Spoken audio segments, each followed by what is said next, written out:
2 second കൊണ്ട് നമ്മളെ പാപങ്ങൾ പൊറുക്കുന്ന അത്ഭുതകരമായ ഒരു തസ്ബീഹ് ഇന്നത്തെ ക്ലാസ്സിലൂടെ പഠിക്കാം പ്രിയമുള്ളവരെ. അതോടൊപ്പം തന്നെ അള്ളാഹുവിന് സ്നേഹമുള്ള ആളുകളുടെ 10 അടയാളങ്ങളും പഠിക്കാം.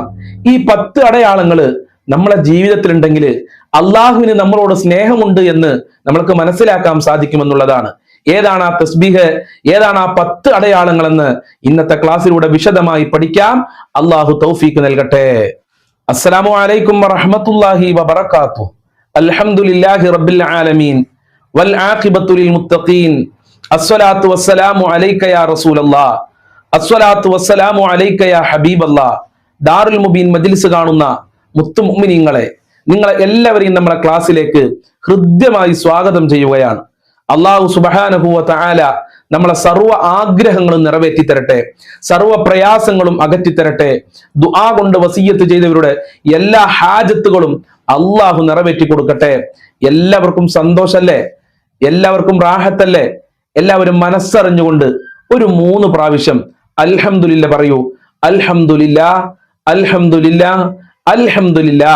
ആ അൽഹംദുലില്ലാ പറഞ്ഞവരൊക്കെ കമന്റിലൊന്ന് അൽഹംദുലില്ലാ എഴുതി വിടണം. ആരൊക്കെയാണ് അൽഹംദുലില്ലാ എന്ന് പറഞ്ഞത് എന്ന് എനിക്ക് മനസ്സിലാക്കാൻ വേണ്ടിയിട്ടാണ്. അള്ളാഹു അനുഗ്രഹിക്കട്ടെ. പ്രിയമുള്ള മുത്തു മുഅ്മിനീങ്ങളെ, ഇന്നത്തെ ക്ലാസ്സിലൂടെ നമ്മൾ പഠിക്കുന്നത് 2 കാര്യങ്ങളാണ്. ഒന്നാമത്തെ കാര്യം അത്ഭുതകരമായ ഒരു തസ്ബീഹാണ്. ഞാൻ ഈ പറയുന്ന സമയത്ത് ഈ തസ്ബീഹ് ചൊല്ലിക്കഴിഞ്ഞാൽ ലക്ഷക്കണക്കിന് പാപങ്ങൾ അള്ളാഹു സുബ്ഹാനഹു വ തആല നമ്മൾക്ക് മാപ്പ് നൽകുകയാണ്. രണ്ടാമത് പഠിക്കുന്നത് അള്ളാഹുവിന് ഇഷ്ടമുള്ള അടിമകളുടെ 10 അടയാളങ്ങളെ കുറിച്ചാണ്. അള്ളാഹു മനസ്സിലാക്കാനുള്ള തൗഫീഖ് പ്രദാനം ചെയ്യട്ടെ. അപ്പൊ തസ്ബീഹ് ഏതാണ്?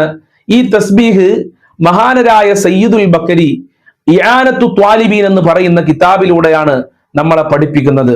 ഒരാള് ജുമുഅ നിസ്കാരത്തിന് ശേഷം, സ്ത്രീകളാണെങ്കിൽ വെള്ളിയാഴ്ച ളുഹുർ നിസ്കാരത്തിന് ശേഷം സുബ്ഹാനല്ലാഹിൽ അലീം വബിഹംദിഹി, സുബ്ഹാനല്ലാഹിൽ അലീം വബിഹംദിഹി എന്ന തസ്ബീഹ് ചൊല്ലിക്കഴിഞ്ഞാൽ അവന്റെ ലക്ഷക്കണക്കിന് പാപങ്ങള് അല്ലാഹു സുബ്ഹാനഹു വ തആല മാപ്പ് കൊടുക്കാണ്.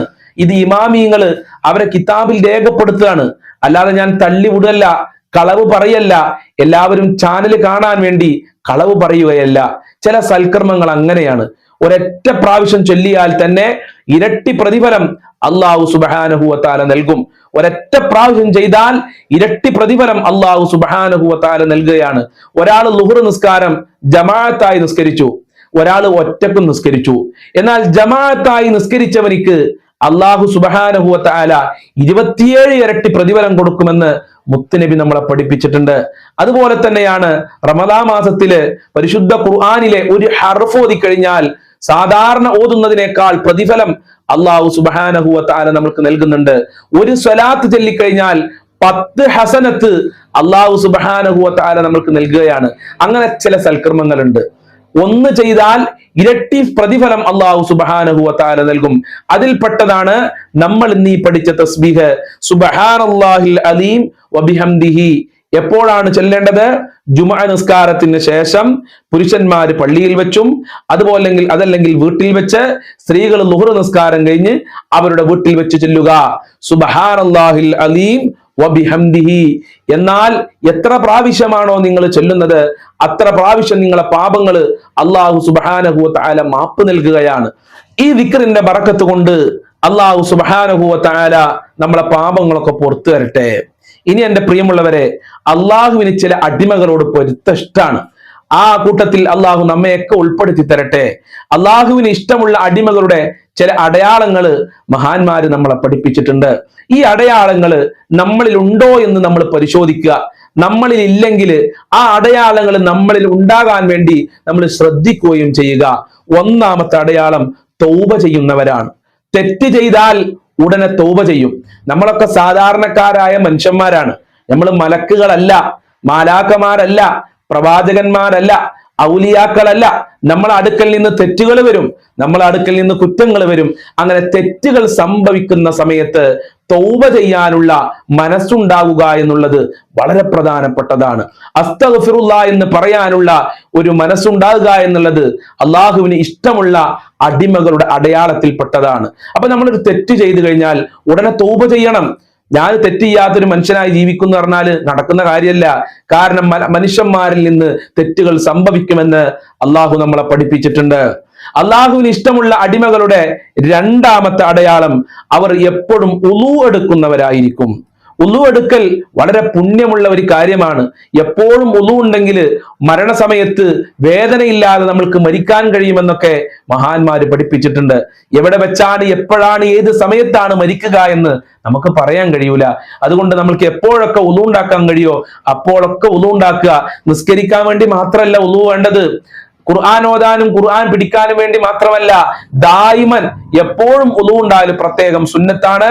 അങ്ങനെയായിരുന്നു ഹബീബായ തങ്ങൾ ജീവിച്ചിരുന്നത്, നമ്മളെ പഠിപ്പിച്ചത്. അതോടൊപ്പം തന്നെ മൂന്നാമത്തെ ഒരു സ്വഭാവമാണ് സലാം വ്യാപിപ്പിക്കുക എന്നുള്ളത്. അള്ളാഹു റസൂൽ പറഞ്ഞല്ലോ, അഫ്ശുസ്സലാമ ബൈനക്കും, നിങ്ങൾ പരസ്പരം സലാം പറയുക. അത് വല്ലാത്ത പുണ്യമുള്ള കാര്യമാണ്. സ്വർഗത്തിൽ അള്ളാഹു സുബ്ഹാനഹു വ തആല കൊട്ടാരം നിർമ്മിച്ചു നൽകുന്ന ഒരു വിഷയമാണ് സലാം പറയുക എന്നുള്ളത്. ഉമ്മയോട്, ഉപ്പയോട്, അതുപോലെ പെങ്ങളോട്, ഭാര്യയോട്, മക്കളോട്, കൂട്ടുകാരോടൊക്കെ സലാം പറയുക. അത് വല്ലാത്ത പുണ്യമുള്ള കാര്യമാണ്. സലാം പറയാൻ ഹബീബായ തങ്ങൾ നിർദ്ദേശിച്ചിട്ടുണ്ട്. സലാം പറഞ്ഞു കഴിഞ്ഞാൽ ഒരുപാട് പ്രതിഫലം നാളെ പരലോകത്ത് വെച്ച് അള്ളാഹു സുബ്ഹാനഹു വ തആല നമ്മൾക്ക് നൽകുന്നുണ്ട്. അതുപോലെ നാലാമത്തെ അടയാളം, കുടുംബക്കാര്, ഭാര്യ, ഭർത്താവ്, മക്കള്, സഹോദരന്മാരൊക്കെ സ്നേഹത്തോടെ ജീവിക്കുക എന്നുള്ളതാണ്. അതെല്ലാവർക്കും കഴിയുന്ന ഒരു പരിപാടിയല്ല. ചില ആളുകൾ നിസാരമായ കാര്യത്തിന് വേണ്ടി ഭാര്യയോട് പിണങ്ങും, നിസാരമായ കാര്യത്തിന് വേണ്ടി ഭർത്താവിനോട് പിണങ്ങും, നിസാരമായ കാര്യത്തിന് വേണ്ടി ജ്യേഷ്ഠനിയന്മാര് പരസ്പരം അക്രമങ്ങൾ നടത്താറുണ്ട്, കൊലപാതകത്തിൽ വരെ എത്താറുണ്ട്. അയൽവാസികൾ പരസ്പരം അക്രമങ്ങൾ നടത്താറുണ്ട്. അപ്പൊ അയൽവാസികൾ തമ്മില്, കുടുംബക്കാര് തമ്മില്, പ്രത്യേകിച്ച് ഭാര്യ ഭർത്താക്കന്മാര്, മക്കളൊക്കെ, ഉമ്മ ഉപ്പ സ്നേഹത്തോടെ ജീവിക്കുക എന്നുള്ളത് അള്ളാഹുവിന് ഇഷ്ടമുള്ള കാര്യമാണ്. പരസ്പരം തെറ്റി ജീവിക്കുക എന്നുള്ളത് അള്ളാഹുവിന് ഇഷ്ടമില്ലാത്ത കാര്യമാണ്. റസൂലുള്ളാഹിക്ക് അത് ഇഷ്ടമില്ലാത്ത കാര്യമാണെന്ന് പ്രത്യേകം ഓർമ്മപ്പെടുത്തുകയാണ്. അഞ്ചാമത്തെ കാര്യം, നിസ്കാരം നിലനിർത്തുക എന്നുള്ളതാണ്. മുഅ്മിനീങ്ങളെ സംബന്ധിച്ചിടത്തോളം അവർക്ക് നിസ്കാരം ഖളാ ആകുക എന്ന് പറഞ്ഞാൽ, നിസ്കാരം ഒഴിവാകുക എന്ന് പറഞ്ഞാൽ വല്ലാത്ത പ്രയാസമായിരിക്കും, വല്ലാത്ത വിഷമമായിരിക്കും. നമുക്ക് ശ്രദ്ധിച്ചാൽ മനസ്സിലാകും, യഥാർത്ഥ ഒരു മുഅ്മിനാണെങ്കിൽ, യഥാർത്ഥ സത്യവിശ്വാസിയാണെങ്കിൽ അവനക്ക് നിസ്കാരത്തിന്റെ സമയമായാല് നിസ്കരിക്കാതെ ഒരു സമാധാനം ഉണ്ടാവില്ല. അവനക്ക് വല്ലാത്ത പൊറുതികേടായിരിക്കും. പിന്നെ നിസ്കാരം കഴിഞ്ഞാലേ അവനക്ക് സന്തോഷം ഉണ്ടാവുള്ളൂ. കാരണം എന്താ, നിസ്കാരം ഖളാ ആയി കഴിഞ്ഞാല് അത് വല്ലാത്ത തെറ്റാണ്, അത് കടുത്ത തെറ്റാണ്. അള്ളാഹുവിന് വല്ലാത്ത ഇഷ്ടമില്ലാത്തൊരു സ്വഭാവമാണ് നിസ്കാരം ഒഴിവാക്കുക എന്നുള്ളത്. അപ്പൊ മുഅ്മിനീങ്ങളെ സംബന്ധിച്ചിടത്തോളം അള്ളാഹുവിന് പ്രിയപ്പെട്ടവരാണെങ്കിൽ അവർക്ക് നിസ്കാരത്തിന് സമയമായി കഴിഞ്ഞാൽ നിസ്കരിച്ചോളണം. എവിടെയാണോ ശുദ്ധിയുള്ളത് അവിടെ പോയി അവർ നിസ്കരിച്ചിരിക്കും. ഇത് അള്ളാഹുവിന് ഇഷ്ടമുള്ള ആളുകളുടെ അടയാളത്തിൽപ്പെട്ടതാണ്. അതുപോലെ അൽ മുത്തവക്കിലൂന, എല്ലാ കാര്യങ്ങളും അള്ളാഹുവിലേക്ക് ബരമേൽപ്പിക്കുക. ഇത് ദുനിയാവാണ്, ഇവിടെ പ്രശ്നങ്ങളും പ്രയാസങ്ങളും ബുദ്ധിമുട്ടുകളൊക്കെ ഉണ്ടാകും. പക്ഷേ മുഅ്മിനീങ്ങളെ സംബന്ധിച്ചിടത്തോളം അവർ എല്ലാ കാര്യങ്ങളും ജഗന്നിയന്താവായ അള്ളാഹുവിലേക്ക് ബരമേൽപ്പിച്ചുകൊണ്ട് ജീവിക്കുമെന്നുള്ളതാണ്. അങ്ങനെ അള്ളാഹുവിലേക്ക് എല്ലാ കാര്യങ്ങളും ബരമേൽപ്പിച്ചാൽ പിന്നെ ടെൻഷൻ ഉണ്ടാവൂല, പിന്നെ പ്രയാസം ഉണ്ടാവൂല, പിന്നെ ബുദ്ധിമുട്ടുണ്ടാവൂല. ആ കൂട്ടത്തിൽ അള്ളാഹു നമ്മയൊക്കെ ഉൾപ്പെടുത്തി തരട്ടെ. അതുപോലെ തന്നെ അസ്വാബിറൂന, ക്ഷമാശീലരാണ്. സ്ബിറു വസാബിറു അല്ല ഖുർആൻ പറഞ്ഞിട്ടുണ്ട്, നിങ്ങൾ ക്ഷമിക്കണേ, നിങ്ങൾ പരസ്പരം ക്ഷമിക്കണം ട്ടോ. ക്ഷമ ഈമാനിന്റെ പകുതിയാണ്. മുഅ്മിനീങ്ങൾക്കേ ക്ഷമിക്കാൻ കഴിയുള്ളൂ. കണ്ടോ, മുഅ്മിനീങ്ങൾക്കേ ക്ഷമിക്കാൻ കഴിയുള്ളൂ. ക്ഷമയോടുകൂടെ നിസ്കരിച്ച് അള്ളാഹുവിനോട് ദുആ ചെയ്താൽ അള്ളാഹു നിങ്ങളെ പ്രാർത്ഥനക്ക് ഇജാബത്ത് നൽകും. അപ്പൊ ക്ഷമ അത് വളരെ പ്രധാനപ്പെട്ടതാണ്. ചെറിയ ചെറിയ പ്രശ്നങ്ങൾ വരുമ്പോഴേക്ക് പല ആളുകളും ആത്മഹത്യ ചെയ്യാറുണ്ട്, നാട് വിടാറുണ്ട്, കൊലപാതകങ്ങൾ നടത്താറുണ്ട്. പാടില്ല. ക്ഷമ ഈമാനിന്റെ ഭാഗമാണ്, അള്ളാഹുവിന് ഇഷ്ടമുള്ളവരുടെ അടയാളത്തിൽപ്പെട്ടതാണ്. അതുപോലെ മറ്റൊരു സ്വഭാവമാണ് അൽ മുത്തഖൂൻ, അള്ളാഹനെ സൂക്ഷിച്ച് ജീവിക്കുക. എന്ത് കാര്യങ്ങൾ ചെയ്യുകയാണെങ്കിലും പടച്ച റബ്ബ് പൊരുത്തപ്പെട്ടതാണോ എന്ന് ചിന്തിക്കുന്നവരാണ് യഥാർത്ഥ അള്ളാഹുവിന്റെ അടിമകള്. അള്ളാഹുവിന് ഇഷ്ടമുള്ള ആളുകളുടെ ഏറ്റവും വലിയൊരു അടയാളാണത്. അള്ളാഹു പൊരുത്തപ്പെട്ടുക്കണോ എന്ന് ചിന്തിക്കുക. ഒരു കാര്യം ചെയ്യുമ്പോൾ, ഒരു കച്ചവടം തുടങ്ങുമ്പോൾ, അതല്ലെങ്കിൽ ഒരു കാര്യത്തിലേക്ക് പ്രവേശിക്കുമ്പോൾ ഇത് അള്ളാഹുവിന് ഇഷ്ടപ്പെട്ടതാണോ, ഇത് ഹറാമാണോ, ഇത് ഹലാലാണോ, ഇതെനിക്ക് ചെയ്യാൻ പറ്റുമോ എന്ന് ചിന്തിക്കുന്നവരാണ് യഥാർത്ഥ അള്ളാഹുവിന് ഇഷ്ടമുള്ള ആളുകളുടെ അടയാളം. ആ കൂട്ടത്തില് അള്ളാഹു നമ്മയൊക്കെ ഉൾപ്പെടുത്തി തരട്ടെ. അതുപോലെ തന്നെ അള്ളാഹുവിനെ എപ്പോഴും ഓർക്കുക, എപ്പോഴും ദിക്ർ ചെല്ലുക എന്നുള്ളത് വളരെ പ്രധാനപ്പെട്ട ഒരു കാര്യമാണ്. ഇപ്പൊ ഈ ക്ലാസ് കേട്ടുകൊണ്ടിരിക്കുമ്പോ നിങ്ങൾ ദിക്ർ ചെല്ലേണ്ട ആവശ്യമില്ല. ക്ലാസ് കേൾക്കുമ്പോൾ ക്ലാസ് കേൾക്കുക. അങ്ങനെ ചില ആളുകളുണ്ട്, വയലിന് പോയാല്, മതപ്രഭാഷണത്തിന് പോയാല്, അതല്ലെങ്കിൽ ഇൽമിന്റെ മജ്‌ലിസിൽ പോയാല് ദിക്ർ ചൊല്ലിയിരിക്കുക. ഇൽമിന്റെ മജ്‌ലിസിൽ പോയാൽ ഇൽമ് കേൾക്കുക വേണ്ടത്. അത് സ്വർഗത്തിലെ ഒരു തോപ്പാണെന്ന് മുഹമ്മദുർ റസൂലുള്ളാഹി.